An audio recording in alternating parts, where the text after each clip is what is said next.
I've been thinking about AI a lot recently and my use of AI tools, my understanding of what AI can do right now. And they are amazing tools. There is no doubt. But the use of AI brings up many issues. Let me share. Last night, I ended up at a steakhouse with three other men. We were all just talking all kinds of issues. I'm Gen X. The three men were all millennial, so a little bit younger than me, but all three a very good understanding of AI. So we were all kind of going deep on what has happened and what will happen or what we might guess will happen. But AI brings up very quickly the notion of information, and information is everywhere. Well, of course, this ultimately leads to their curiosity on some of my work and my process.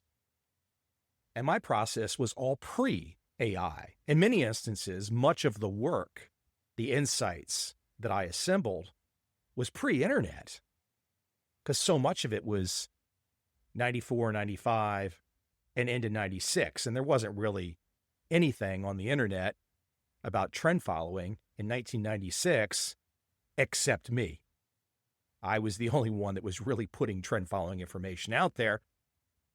And the only reason you're probably listening right now is because I actually was the only person putting information out there in 1996. It was the start of a brand. And I was trying to dig at that point in time. If you're trying to dig about a subject pre-internet, pre-AI, pre-phones, there's pros and cons. And since this wasn't yesterday, it's not necessarily relevant because we're never going back there again. But maybe it is relevant. Because when I was digging, it was about old newspaper articles, old books, old magazine articles, things that came before my time, 70s, 80s, and then getting the face-to-face time with legends. Because before pre-internet, I mean, today, someone like Tom Basso is a star. But Tom was not a star in the sense that so many people around the world knew about him before he was a successful fund manager. But this was pretty low-profile stuff. So I think in a way, during that window when I was gathering information, 94 to 96, the low-profile nature of so many legends gave me accessibility, gave me the opportunity to get close and learn. And since so many of these great traders were under the radar, so to speak, they talked openly. I mean, some of the favorite things that I've saved over the years are cassette tapes of people like Bill Eckhart of the Turtles, who was giving a speech, I don't even know where, sometime in the late 80s, early 90s. And I have this cassette tape where he just goes through and explains everything. That stuff's invaluable. I mean, I've got the same thing with people like Bill Dunn, some things that I've never put out there. But this was my introduction to assembling information. Not so easy, but it was fun. It was like go down the rabbit hole, dig, dig, dig, find this, find that. Now, of course, once the internet started to take off, there's more information out there. But not so much if you really think about it, because I released my first book in 2004, and then many more books over the next 20 years. Once the podcasting world took off, then we have more and more people sharing information, again, like Tom Basso or Jerry Parker, etc. I should also mention the phone, the iPhone. How much was that a game changer in that kind of 2010 to 2012 time period? It doesn't make a difference how old you are. The iPhone just happened. And when it happened, it changed everything. So we have this period of the internet launching, Mark Andreessen, Netscape, the first browser going public in 1995.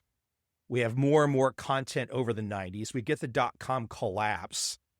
social media as well, the sharing of information on social media. But against this backdrop, I always thought to myself, well, this is interesting. I assembled all this information, these insights, this wisdom from all these sources, not on the internet, including face-to-face. But back to my meeting last night, 3 millennial men, much of their information flow has not come from the same sources where my information flow came from. And how does this change us all? And one of the guys last night kept making the point that now, bring it forward to AI, we have all the information. You can go on to AI and it will regurgitate back to you some summary, some insight. But here's the problem for you, the problem for me, the problem for everyone. What if AI gets it wrong? What if AI generalizes something and you're left with, well, this sounds really great, but is it accurate? Now, I've done some queries on AI, talking about trend following, comparing and contrasting to other disciplines. And from my perspective, the way I ask the question, the way I put forward the prompt, AI has given me some fantastic responses. Very interesting. But what if you show up to AI and you start saying to AI, tell me about trend following and candlesticks? Well, you have to know first that trend following and candlesticks is an oxymoron. It's bullshit because candlesticks are useless. I've not done the query, but I'm sure if you ask AI to justify the use of candlesticks inside your trend following trading, it probably will. It's going to figure out a way to give you what you want. Quick side tangent on errors. I asked AI the other day, Grok specifically, tell me the 20 best American college football teams of the last 15 years. I didn't give it any requirements, just wanted to see what it would say. And it did. It gave me a list, and it classified these teams by total championships, win totals, etc. I looked at the list, and I don't follow college football too closely. But since my nephew plays in the ACC, I do know something about it because I hear things. And so I saw this one team, and I think it was Clemson, that AI had listed as the second best team over the last 15 years, whatever. It's not important. But it said that Clemson had won a championship in a year where it had not won a championship. So I said to Grok, you know you're wrong. Clemson did not win the championship that year. Grok says, oh, you're right. Sorry about that. Now, of course, I've already asked Grok a data-intensive question. So my follow-up was, what else is in error in your response to me? Now extrapolate that out to something like trend following. If you don't know what you don't know, how the hell do you tell the AI that it's wrong? This is a problem. And this was a big part of our conversation last night, that where they could see the way that I had learned, and this is just lucky because I happen to have been born at a certain point in time, pre-internet, so I was forced to use the tools of gathering information that would exist before the internet, and they were contrasting to the way people use tools today. And to put another layer on top of all this, this conversation was taking place in Ho Chi Minh City, Vietnam. So at the table are 3 Americans and 1 Estonian guy, perfect English. All 4 of us from different walks of life, but all essentially with the adventuresome spirit of, I will go anywhere, I will be anywhere, I will explore. And this also takes us back to 2012 again for another part of the conversation, which is the nomadic part of the conversation, perhaps inspired by Tim Ferriss's 4-Hour Workweek book, that you can be anywhere. Some people took that to heart. Now, I was a little bit older, so the Ferriss book did not influence me necessarily. I was already going down that path kind of in parallel to what Tim was writing about. But for many millennial men, that book was like, hey, let's go explore, let's go find. And that opens up another path on the differences of gathering information depending on your age or your generation. Because like I told them, I said, hey, I was living in London in 94. I first went to Asia in 2006, Hong Kong and Tokyo. When I first went to Asia, I understand this place, it's wide open. That wasn't how I felt. I felt that Hong Kong and Tokyo were massive, exciting, but I had no perspective on those places. You couldn't find YouTube videos of influencers showing you every nook and cranny of those cities. That wasn't what we had at that point in time. But now my friends, a little bit younger and growing up right at the time where in their 20s and with the release of the iPhone and with social media, all of a sudden it's like, hey, let's go travel. Let's go see. Let's go explore. I don't want to just trust the sources. I want to see the sources. So I find this whole time period that we're living in, regardless of your age, because each age is going to have a different perspective based on where they came into the timeline. It doesn't necessarily make one more correct or not. So where does a conversation like this ultimately go? It ultimately goes to trust. Who do you trust? What do you trust? And since we are living in the age of AI, how do, let's say, Gen Z and Millennial trust AI exclusively? I mean, they might not have any other choice. They might not know any better. But how can they trust those platforms exclusively? There's a real risk there. Now, again, in my trend following space, I'm fortunate enough to have had these interesting experiences pre-internet, pre-social media, pre-AI that grounded me in a way where it didn't make a difference how many shiny objects would in the future appear to distract me because I didn't care. So today, not only do we have the trust issue, how do I trust this source? I don't even know how to give an answer to that. I would say find the people in the niche of what you want to know about. Find those people that have given up their life, so to speak, to be a master in some particular craft or information.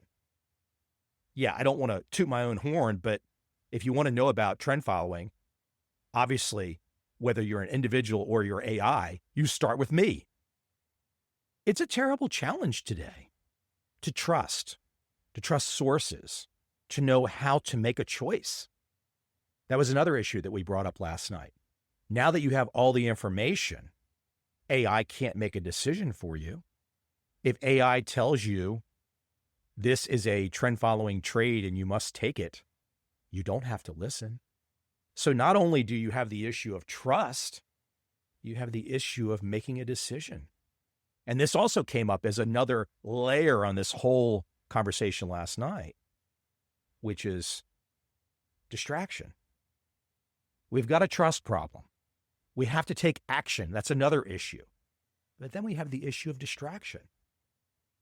And I was sharing with one guy, the Estonian guy, that during my time period to build a trend following information network, I did not have the same distractions because I did not have a phone staring at me all the time with whatever, text messages, images. All I had was this passion to figure out trend following and share it with people. The distractions weren't there. Obsession was there. The Estonian guy last night, he heard that, and you could see the gears turning. And he shared with me, and I don't know how he got to this perspective, but as he was mastering his understanding of AI, and he was sharing stories of reading through the patents of Google, all the IP work that Google has submitted to the American Patent Office, he was sharing that as he was learning that type of information, he knew he had to avoid distraction because he's coming along at a different point in time than I did. He now has to deal with this phone. He's grown up with this phone. And he was giving some techniques about how he would avoid the phone. And when he got tired from this research that he was doing, not dissimilar to the research that I was doing, just a different topic, he would allow himself to sit in front of a white wall, almost in a meditative type of mind, to avoid the distraction. Now, you might imagine with 4 men getting together, there were other topics involved too, and we all did go deep on the concept of relationships in the modern age, men and women in the modern age, and how that plays out over the different countries right now in 2025. It's not necessarily a pretty picture.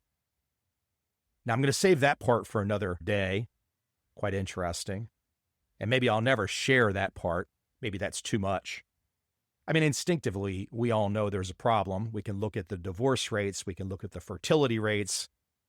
Hey, bring it back to distraction. Do I think that divorce rates and fertility rates are completely related to the damn phone? Of course. The phone and social media. So what I wanted to share today was just this perspective to get you thinking about the issues that are coming down on you. Yes, many people come to me and they want to understand and learn trend following. And I'm very good at giving them the brutal truth. Focus here. Don't be distracted by this. Stay on target here. That's my biggest value. Now that we are in the AI world, the sea of AI information, who will tell you of the AI information what is what is right? Who will be that person to give you the confidence, not unlike the many legends that gave me the confidence to know in 2025 that I am correct about this particular topic. So the foundation was laid decades ago to give me the confidence that I know today in the face of the phone, the social media, the AI. But that's also a function of luck, of being my particular generation and coming along when the internet started. At the end of the day, we're all the same, but we have to be cognizant of the time period that we've come along in and the technology that's come down on us that has affected our ability to know what is right or wrong, who can we trust, and to not be distracted. One of the things that I pride myself on my podcast these days, because let's face it, yes, I'm consistent, but my podcast changes. My interests change. I have less interest in interviews these days because I feel like I've talked to so many people, the topics become not so interesting. If you want to go down the rabbit hole, it's going to take you like what, a couple months to listen to my podcast 24/7? And these days I'm pitched guests that are abysmal. Professor hacks with bullshit topics, DEI, all kinds of nonsense. Who the hell cares? I don't care. You can just see that all they're trying to do is sell some bullshit book to have a resume point. No one cares. They're not passionate about their subject. I was always passionate about trend following because it was an amazing below the radar topic, hidden, secretive, and that drove me. But so many topics today. When's the last time you saw a book that really made you go, wow, a brand new book, not a classic? Hey, the classics are always going to be there. I also try in this podcast to not be topical in the sense of, hey, Trump said this today, or the opposition said that.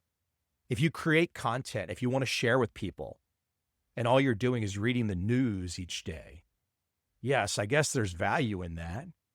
You can get eyeballs, you can get ears to listen, but I want there to be a deeper connection between myself and my audience on topics that matter. And we all know that trust, making decisions, and distraction, those issues are coming down on us like a ton of bricks. We've only got one life.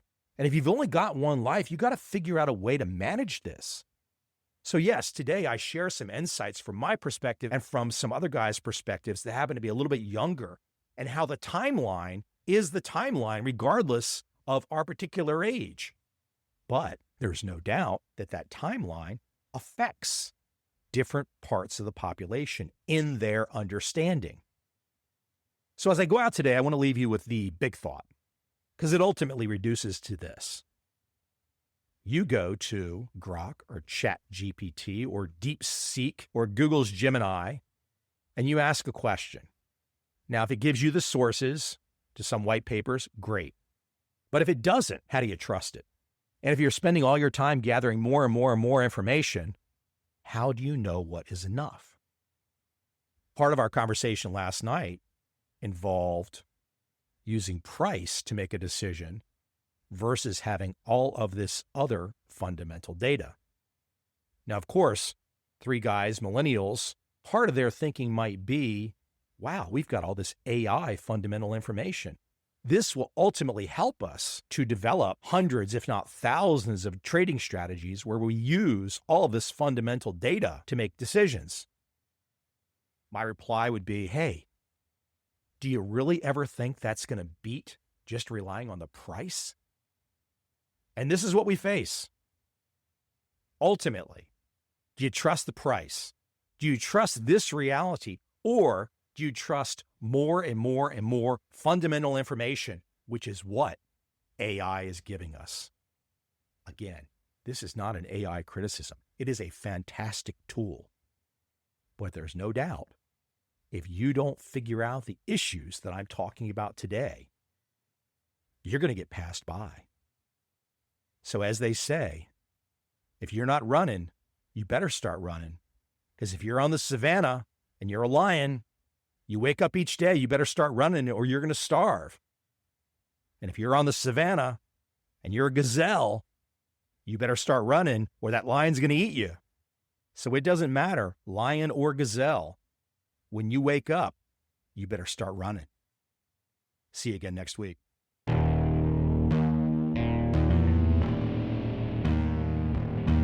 I see a time when those awake will understand how to make money in up, down, and surprise markets. Whether new trader or experienced, college student or financial advisor, protecting against a crash or just trying to make a lot of money, trend following offers everyone an answer in uncertain times. To get started immediately, send me an email, michael@covel.com. I will send you the right trend following steps to take along with my free video. But if you want to buy and hold, trust the government and trust Wall Street, this is absolutely not for you.